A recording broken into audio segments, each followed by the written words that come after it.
এই প্রশ্নটি দেখি, এখানে একটি চিত্র দেওয়া আছে। তো উদ্দীপকের আলোকে পরবর্তী ২টি প্রশ্ন, এখানে ৯ এবং ১০ নম্বর প্রশ্নে আমরা অ্যান্সার করব। দেখো, উৎস থেকে প্রতিফলক পৃষ্ঠের দূরত্ব হচ্ছে ৩০ মিটার, অর্থাৎ উৎস থেকে প্রতিফলক পৃষ্ঠে, এটাকে আমরা এস নেই, অতিক্রান্ত দূরত্ব। 0 ডিগ্রি সেলসিয়াস তাপমাত্রা শব্দের বেগ v naught ৩৩০ metre per second দেওয়া আছে। তো এখানে বায়ুর তাপমাত্রা ২০ ডিগ্রি দেওয়া আছে, তাহলে আমাদের এখান থেকে বি থিটাটা নির্ণয় করতে হবে।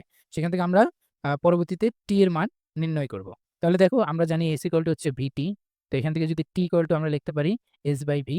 তো এখানে এস হচ্ছে আমাদের 30 মিটার, আর ভি হচ্ছে ভি থিটা। তো ভি থিটা আমরা জানি ভি থিটা ভাগ v not equal to root over t theta ভাগ টি নট। তো এখান থেকে আমরা ভি থিটা ইকুয়াল টু লিখতে পারি রুট ওভার টি থিটা হচ্ছে 20 ডিগ্রি, অর্থাৎ 20 প্লাস 273, আর টি নট হচ্ছে 0 ডিগ্রি, অর্থাৎ 0 প্লাস 273, আর ভি নট হচ্ছে 330 মিটার পার সেকেন্ড। তাহলে আমরা শব্দের বেগ পাবো হচ্ছে 341.87 মিটার পার সেকেন্ড। তো এই মানটা এখানে বসাই, 341.87। তাহলে মধ্যবর্তী যে সময়টা আমরা পাবো সেটা হচ্ছে 0.088 সেকেন্ড। তাহলে এই উৎস থেকে প্রতিপক্ষ পৃষ্ঠে যেতে সময় লাগবে 0.088 সেকেন্ড। তাহলে সঠিক অ্যান্সার হচ্ছে সি। তাহলে পরের ১০ নম্বর প্রশ্নটি দেখি, একই চিত্রের। তো চিত্রের আলোকে শব্দের প্রতিধ্বনি বলছে সি বিন্দুতে শোনা যাবে না, বি বিন্দুতে শোনা যাবে, এ বি বিন্দুতে শুনতে এত সেকেন্ড সময় লাগবে।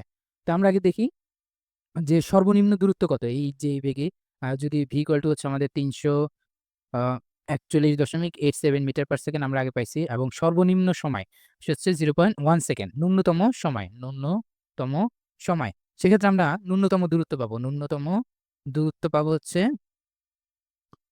ডি ইকুয়াল টু হচ্ছে ভিটি ভাগ 2। তো এখানে যদি ভি এর মান এবং টি এর মান এবং 2 দিয়ে ভাগ করি, তাহলে ন্যূনতম যে দূরত্বটা পাবো সেটা হচ্ছে 17.0935 মিটার পার সেকেন্ড।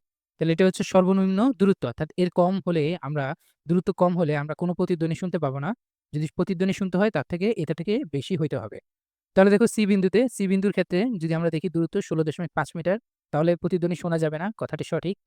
বি বিন্দু থেকে শোনা যাবে। তো বি বিন্দু থেকে প্রতিফলক পৃষ্ঠের দূরত্ব হচ্ছে 0.5 প্লাস 16.5, যেটা হচ্ছে 17 মিটার, যা হচ্ছে ন্যূনতম দূরত্ব থেকে কম। তাহলে বি বিন্দুতে শোনা যাবে, আসলে যাবে না, তাহলে এটা সঠিক না।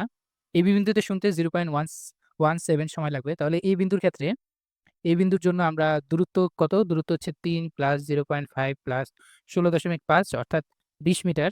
তো ডি যদি 20 মিটার হয়, সময় টি ইকুয়াল টু আমরা জানি, দেখতে পাবো হচ্ছে 2d ভাগ বেগ। তো 20 গুণ 2, আর বেগ ছিল 341.87। তো যদি ক্যালকুলেট করি তাহলে আমরা আসলে অ্যান্সার পাবো 0.117 সেকেন্ড। তাহলে এই বিন্দুতে শুনতে সময় লাগবে 0.117 সেকেন্ড। তাহলে এটা 3 নাম্বারটাও সঠিক। তাহলে দেখা যাচ্ছে 1 এবং 3 সঠিক। তাহলে অ্যান্সার বি।